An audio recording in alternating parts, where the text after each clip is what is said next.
Okay, good morning. So my name is Therese Gerdman. I'm head of ESG at Kährs Group, which is a flooring company. We're based in Malmö, but we operate globally. But I'm also the founder of More Impact Studio, where I work as a transformation advisor, helping leaders and organizations build the human capacities that make sustainable change actually happen.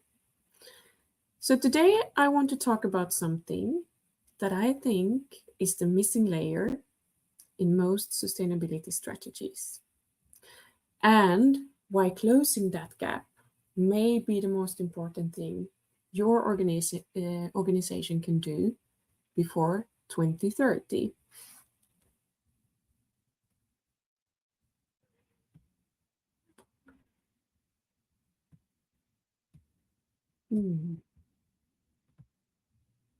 Here we go. So, most organizations in this room have a sustainability strategy. You have targets, governance, committees, reporting, and yet transformation outcomes differ dramatically. And why is that?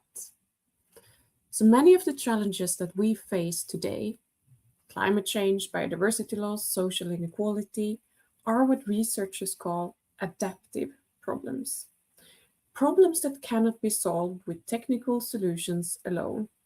They require people, organizations, and entire systems to change how they think, how they collaborate, but also how they make decisions.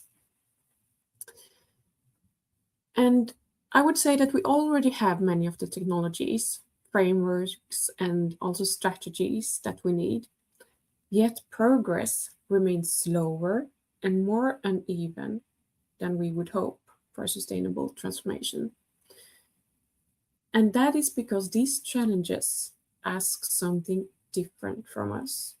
They ask us to navigate in uncertainty, balance competing interests, collaborate across differences, but also to hold these long-term perspectives. So in other words, they require the inner capabilities, not only strategies or stronger governance. So for example, the inner development goals, backed by researchers at over 30 universities, have identified 23 human capabilities as the missing link in sustainability transformation. And that number alone tells us something important, right? We are not short on strategy. We are short on the inner capacity to actually execute it.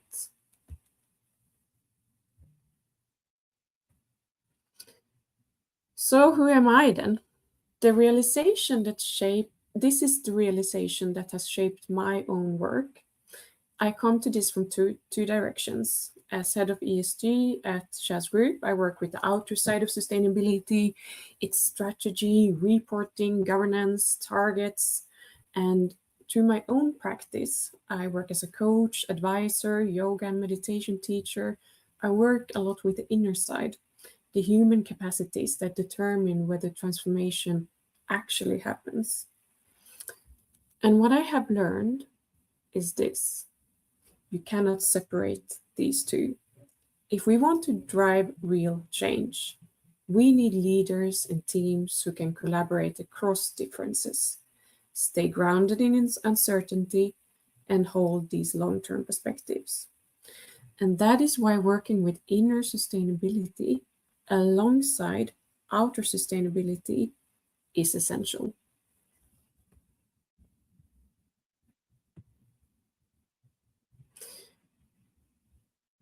So one could argue that corporate sustainability has matured significantly over the past decade. More frameworks, more reporting standards, more governance structures than ever before. And in many ways, I would say that the structural side is working, But when we look at the actual transformation outcomes across industry, something interesting appears. Results are very uneven still. And some organizations decisively integrate sustainability into real business decisions. Others produce strong, shiny strategies. But progress slows when the decisions become difficult. And the early years were relatively straightforward. Shifting to renewables, launching pilots, adjusting procurement, improving transparency, progress was visible, and it was also widely celebrated. But the road to 2030 demands something different.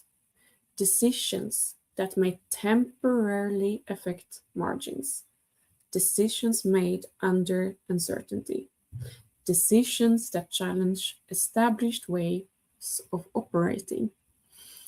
It is sustained capital allocation over time. And I would say that this is where the gap becomes visible. Sustainability transformation requires long-term decisions under pressure and under uncertainty. And most organizations are not structurally prepared for that.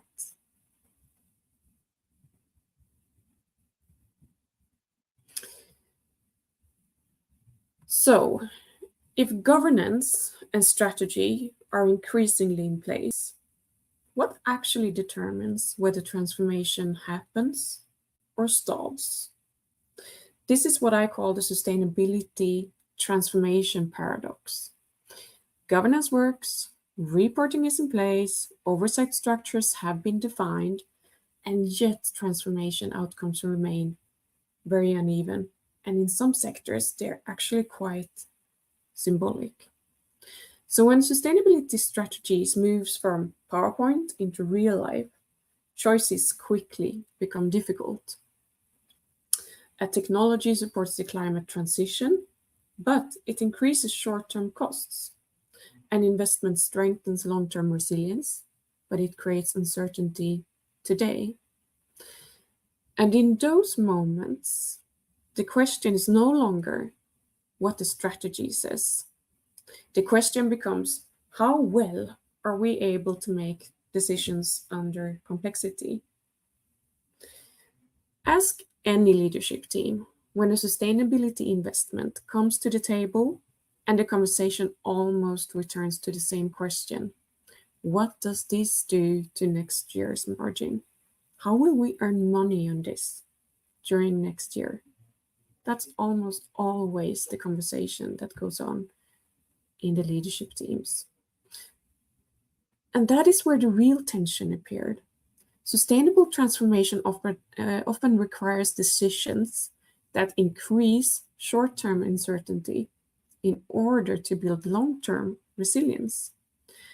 And under sustained short-term pressure, even well-designed strategies drift toward these incremental adjustments or incremental steps or preservation of the status quo, meaning we're not getting anywhere. So the missing layer in decision capacity, I would say that the missing layer is decision capacity across the organization.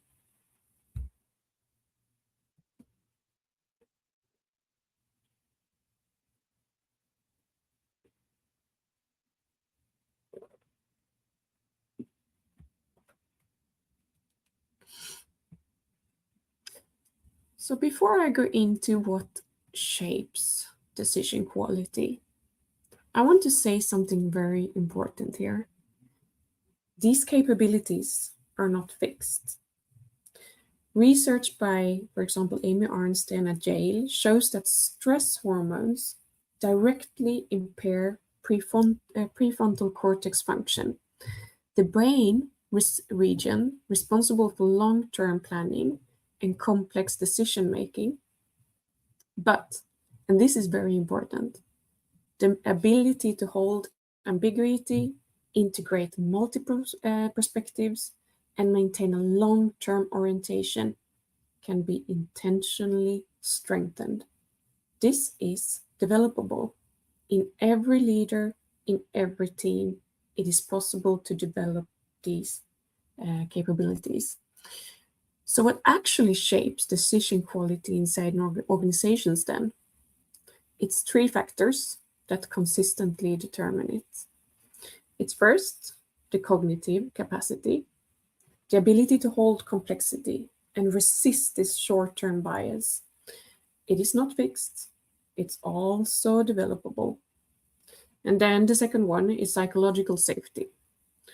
When dissent, when we have someone that doesn't think the same as you do, when dissent is limited and assumptions go unexamined, teams align prematurely around conclusions that haven't been thoroughly tested. So they actually take the decisions way too fast. And high psychological safety doesn't reduce accountability, it strengthens decision quality by surfacing these hidden risks and alternative perspectives. And then the third one, it's organizational narratives. How sustainability is framed shapes every decision that follows. If it's framed as a cost, decisions go one way. If it's framed as an innovation, decisions go another way. These are not soft cultural factors. They are structural drivers of decision quality under a lot of complexity.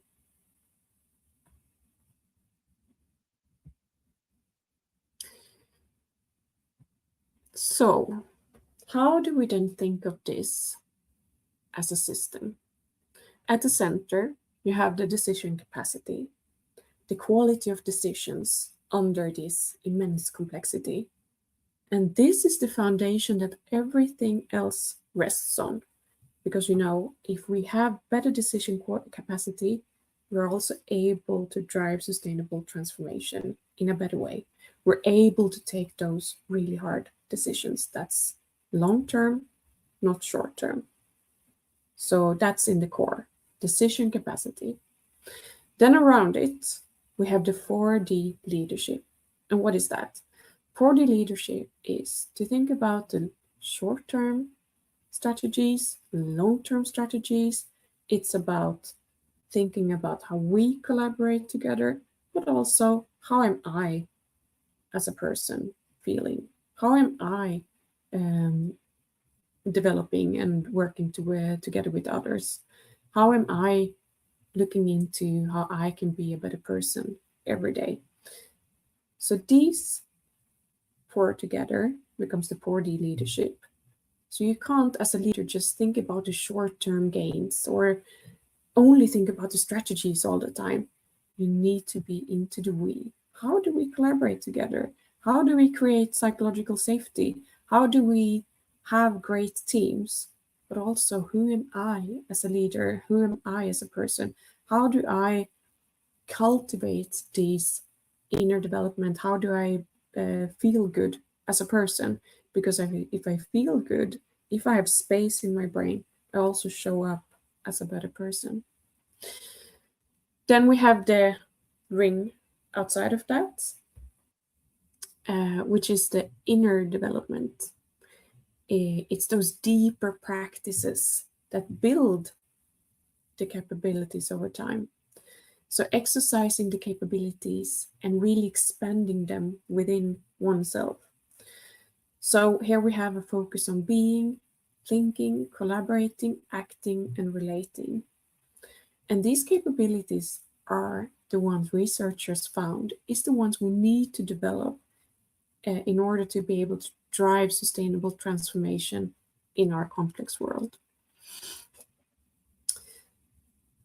And then we have on the outside, I've written developmental governance. So the organizational structures that either enable or constrain all of the other ones. So governing development could be executed in different ways, but examples could be to report towards the board the level of psychological safety in teams throughout the organization, to really govern it and follow up on it. Have you ever heard of that before? Everything that we do towards the boards is always about these hard facts. How is that going? How is that going? But never. So how is the actual psychological safety within the teams going, and how is it developing over time? It could also be implement a decision environment audit, so assessment on cognitive capacity, psychological safety, and organizational narrative. Or why not add decision quality as a standing agenda item in the sustainability committees? Not just what did we decide, but how did we actually decide it? Did we get all the dissent? Did we get all those facts, that can hide with a person that might not always speak up because there is no psychological safety? So most organizations, they invest heavily in the outer ring and almost nothing in the center. They invest heavily in the structures and the governance and to follow up on things, but not much within the inner development, the 4D leadership, and actually expanding the decision capacity.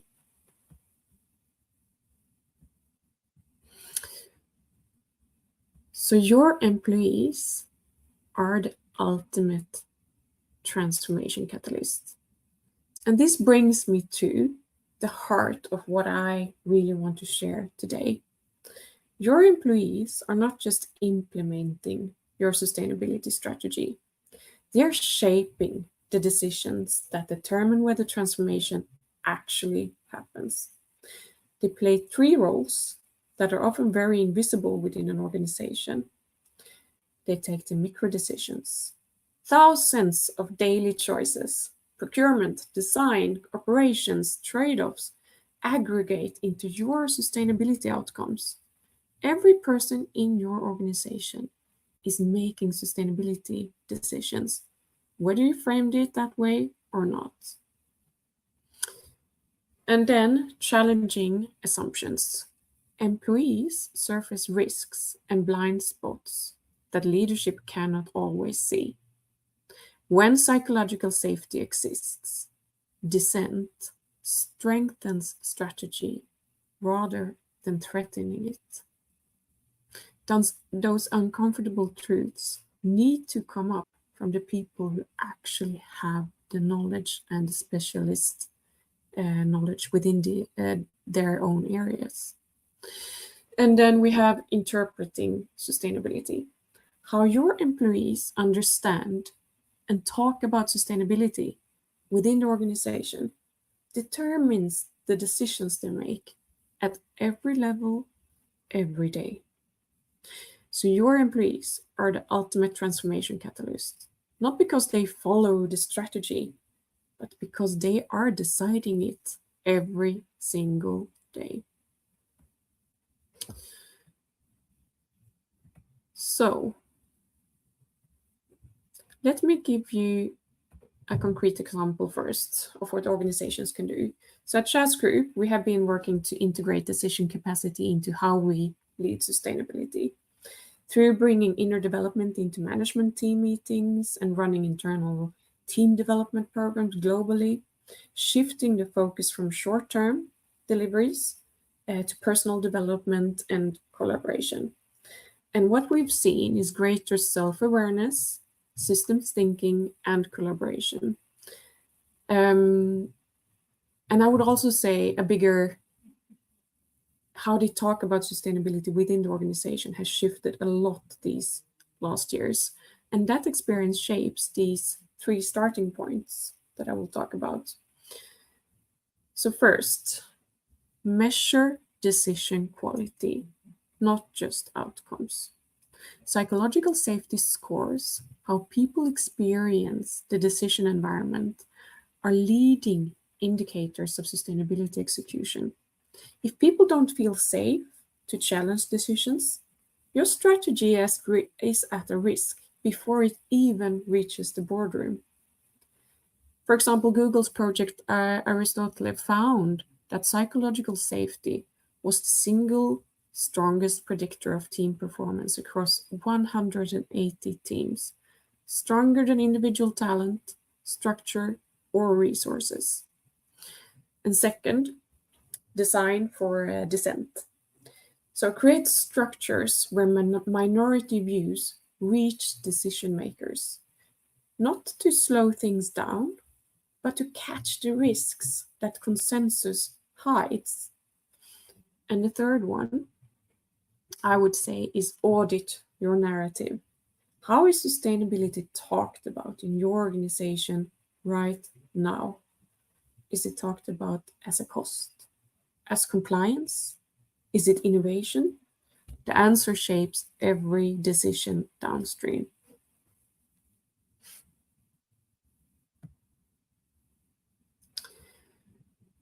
So, the road to 2030, it's around the corner. It's not something distant we're talking about anymore. It is, I would say, fundamentally a decision quality challenge. The era of easy wins is over. The next phase requires your people to make sustained, long-term decisions under a lot of pressure, but also under a lot of uncertainty. This is not a strategy problem. It is a human development problem. And it is also completely solvable. So 2 questions to take with you. Where in your organization are difficult trade-offs truly discussed? And where are deviating perspectives protected in your biggest decisions?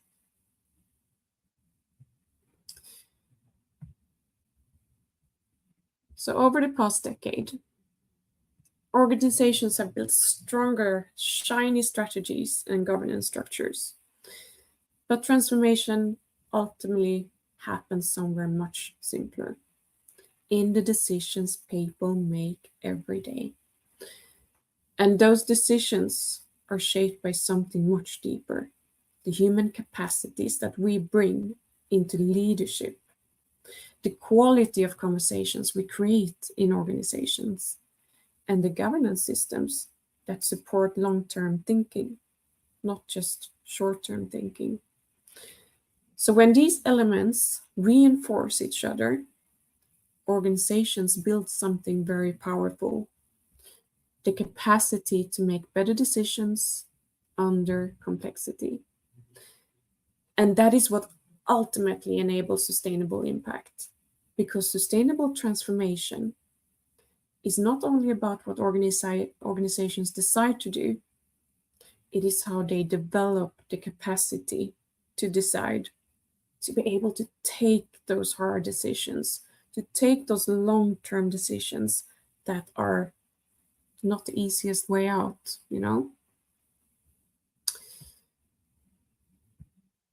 So let me leave you with one final thought. Sustainability does not emerge from strategies alone. It emerges when people, business, and planet grow together. That means, according to me, that the real question for organizations is not only what sustainability strategy do we have? The deeper question is, what kind of decision environment are we creating for our people within the organization? Because sustainable transformation happens when people have both the capability and the courage to make better decisions together. So if any of this resonates and you'd like to explore what this could look like in your organization, I'd love to connect and talk more about that. And you'll find me on LinkedIn, and I'm also happy to discuss if you have any questions. So that was it from me today. I'll check the Q&A here if there's anything. So can you share examples of companies successfully doing this and how they succeeded? No, I don't have any companies that are actually working with the governance structure to follow up on the decision quality. I've never seen that. But I do have examples of companies that, for example, use the narrative that really talk about sustainability so that every coworker feel that they are part of it. IKEA is one of those examples. They are very good at getting everyone within the organization working for the narrative of creating a better life for the many people, for example. But I would also say that there is, of course, many good organizations out there working with the culture bearers, working with the 4D leadership, and really working with their people to create the psychological safety. But my gap that I see is that we don't report towards the boards, we don't report towards our owners regarding this decision capacity. We only report on the hard facts always. And I want to bring that up to the governance structures. Yeah, I've also added a lot of content that you can use in the files. So there is, for example, if you want to start looking into this, I've created a file called Monday Morning, where you can really look into what could I do to start with this? How could I even start to work with this decision capacity within the organization? But I've also created a psychological safety guide that could be maybe used in a good way in some companies. There's also this evaluation that you can do. It takes 3 minutes for different teams to really see, do they have psychological safety in this team? And then you can also, of course, follow up on it in a good way. And there's also a link to the inner development goals and a link to my LinkedIn. I would love to connect with you through my own LinkedIn or through Moral Impact Studio. But it's also an article there on a piece that I wrote about developmental governance and decision quality and the importance of it, but also, of course, the resources I've used to be able to write it. So thank you so much for today. I really appreciate the time I've got for this, and I really hope that you got something out of it.